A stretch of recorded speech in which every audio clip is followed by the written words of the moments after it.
Welcome to the Deep Dive, your shortcut to being genuinely well-informed. We cut through the noise to get you the insights that matter. Today, we're tackling something that just keeps popping up, especially if you spend any time looking at photography online. Oh, yeah. What's that? The Fujifilm X100 series. Yeah. You've seen them, right? That retro look, the amazing pictures all over social media. Absolutely. They have this, cult following almost. Yeah. Even the older ones. Exactly. And that's the thing. It makes you wonder, specifically about a model like the Fujifilm X100S. It came out way back in 2013. A decade ago, basically. Right. So our big question for this deep dive is, in 2025, is the X100S actually still a camera worth considering? Or is it just, nostalgia? It's a good question. Tech moves so fast. So our mission today is to figure out what the real value is, who it's actually for. We found this really fascinating technical detail about its durability that might genuinely surprise you. Ooh, intriguing. Yeah, think of this as your fast track to getting the real story on this specific camera. Let's dive in. Okay, so thinking about a camera from 2013, you naturally start with a bit of skepticism, right? We looked at this great piece on Notes on Photography, and the author was definitely asking, can this really be an everyday camera now in 2025? Is it more than just looks? Yeah, and the price comes into it immediately. What are they going for now? Used. Well, the source mentioned around MYR 2,399 Malaysian ringgit. That's roughly $500 US. Let's just say MYR 2,400. Okay, $500 for a 10-year-old camera. Exactly. So you can totally see why someone would pause and ask, is it really worth that? Right, because you can get, newer entry-level cameras or even amazing phone cameras for similar money these days. It really forces the question, what are you actually paying for? Is it just the cool factor, the retro vibe, or is there something Something more substantial. Precisely. And that brings us to, well, who is this even for? And maybe more importantly, who isn't it for? Our source put it kind of amusingly, if you don't have a fat wallet, meaning you're not just buying it as a collector's piece. Or just for the look, yeah. Or if you don't genuinely like that slower, more manual, almost film camera kind of feel with the retro design, then honestly, this probably isn't your camera. Okay, so it's definitely niche. It actively weeds people out. It does. It's not trying to be everything to everyone. No super fast autofocus, none of that.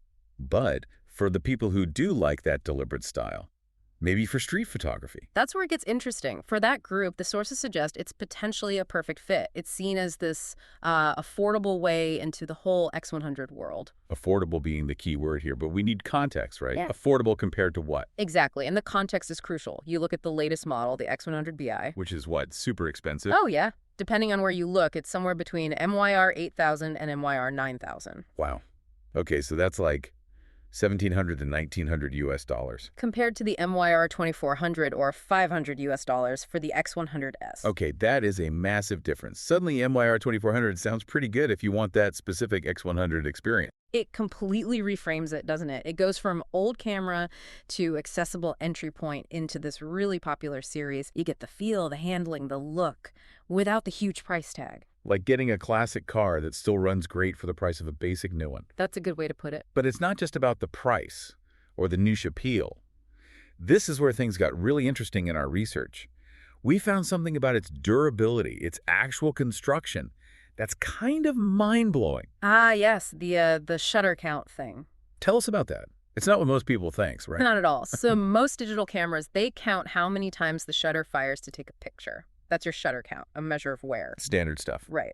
But the X100 series, including the S model, it logs way more than just photos taken. It's much more comprehensive. More comprehensive? Like what? It's not just click, click, click. Nope. It actually logs things like, well, it's just turning the camera on and off. Seriously? Yeah. Powering it up counts. Yep.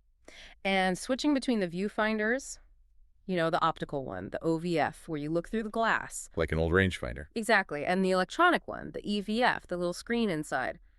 Switching back and forth, that gets logged. Huh. What else? Even just going into playback mode to look at your pictures, that counts as an action. Okay, that is genuinely weird. Why? Why count all that stuff? Most people just care about how many photos it's taken. Well, there's a really specific technical reason, and it ties directly into this whole durability idea. It's because of the type of shutter it uses. Okay. The X100 series uses something called a leaf shutter. A leaf shutter. I've heard of those, but usually on, bigger, older cameras. Sometimes, yeah. But here's the key difference. Most cameras have a focal plane shutter. That's like two curtains moving across in front of the sensor. Right, you can often see them if you take the lens off. Exactly. But a leaf shutter is actually built into the lens itself. Think of tiny little blades opening and closing inside the lens. Whoa, okay, inside the lens? Yeah. So what's the advantage of doing it that way? You said it relates to durability. Massively. First off, that design is just inherently more robust. It's simpler, fewer high-speed moving parts right next to the sensor compared to focal plane shutters. So it's highly durable and just less prone to mechanical failure. Right, simpler mechanics often means longer life. Precisely. That explains why it might track overall usage, not just photos. It's monitoring the life of a tougher system.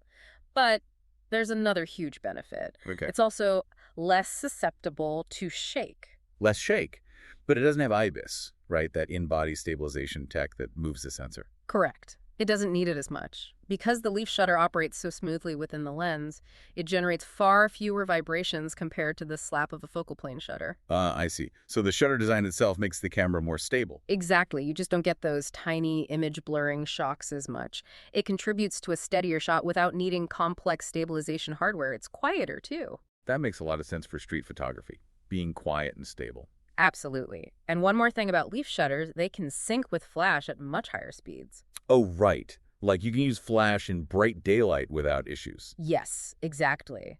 It gives you a lot more creative lighting possibilities compared to most focal plane shutters.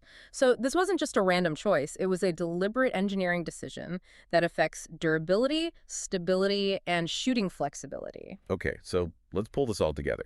You've got this super durable, inherently stable leaf shutter built into the lens, which contributes to a specific, quiet shooting style. Then you have the price, maybe MYR 2400 used, which makes it way more affordable than the new one. A fraction of the cost, really. And it all appeals to this particular type of photographer who enjoys that manual retro experience, maybe for street stuff. It paints a pretty clear picture, doesn't it? It's not just an old camera. It's a specific tool with surprising engineering behind it. Yeah, the value proposition suddenly looks quite different.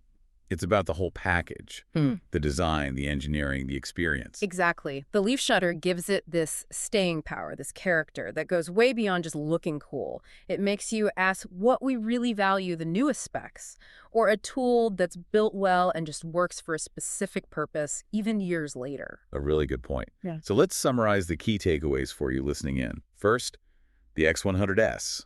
Definitely not for everyone. But if you love that manual, almost film-like feel, especially for street shooting, it has a strong niche appeal. It finds its audience. Second, the price. Around $500 used makes it a genuinely affordable way into that whole X100 vibe, especially compared to the nearly $2,000 for the latest model. Big difference. Big value, potentially. And finally, the surprise element, that leaf shutter engineering. It's built tough. It helps keep things stable without needing IBIS, allows for great flash use, and it's part of why this camera has lasted so well. So for you listening, hopefully, this helps you figure out if an X100S might actually fit what you're looking for.